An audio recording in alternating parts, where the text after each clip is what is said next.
Hammer here from Twin Cities PBS, talking to you about legislative retirements. We are seeing a wave of retirements from both sides of the aisle. More than 24 members either retiring or running for other offices. Obviously, it is a difficult time to serve with the shooting of two lawmakers, the assassination of Melissa Hortman, and just generally a toxic time to be in politics. I'm going to highlight one really interesting announcement. We heard from Senator Gary Dames not seeking re-election, and he, I believe, is the oldest Republican now leaving. He has been in leadership for a long time, and he has served as a minority leader and Senate Commerce, vice chair on agriculture, a rural leader, been around for a long time. He says in his retirement notice that he is focused on finding practical solutions. Really, a leader has been around for a long time, but what's fascinating to me as well is somebody who ran his campaign and is now seeking to replace him.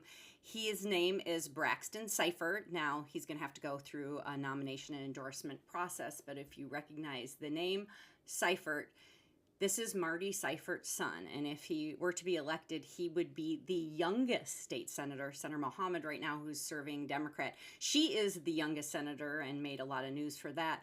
But if Braxton Seifert were elected, he's 21. He would be the youngest ever. He is ready to go, has an announcement video out, and also looking to be kind of a practical senator. None of the red meat, real politics, just very kind of straightforward, folksy announcement.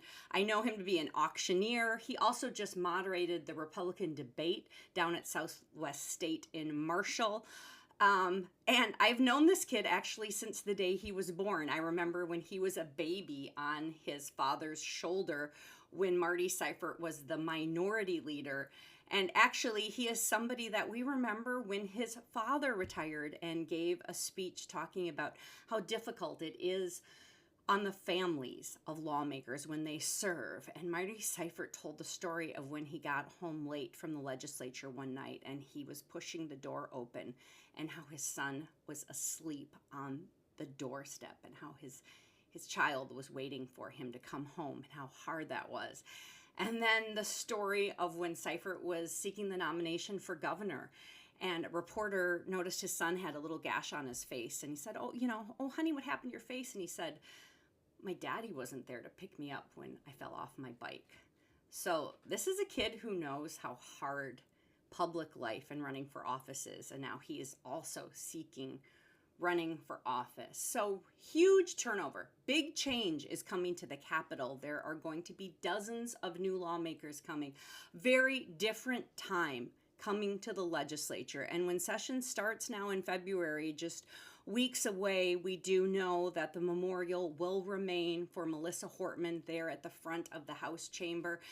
So I think it's going to be interesting to see if the tone will shift with so many lawmakers leaving, if there will be a new tone of bipartisanship, a new tone of respect coming, remembering Hortman's passing and seeing that memorial each day. And we don't know if these tensions will remain, if there's still going to be immigration tensions, and if ICE officers and if protests will remain. So a note about the number of lawmakers who are retiring and some of the new folks who are seeking to come to the Capitol. We'll have much more Friday on Almanac. Always tune in.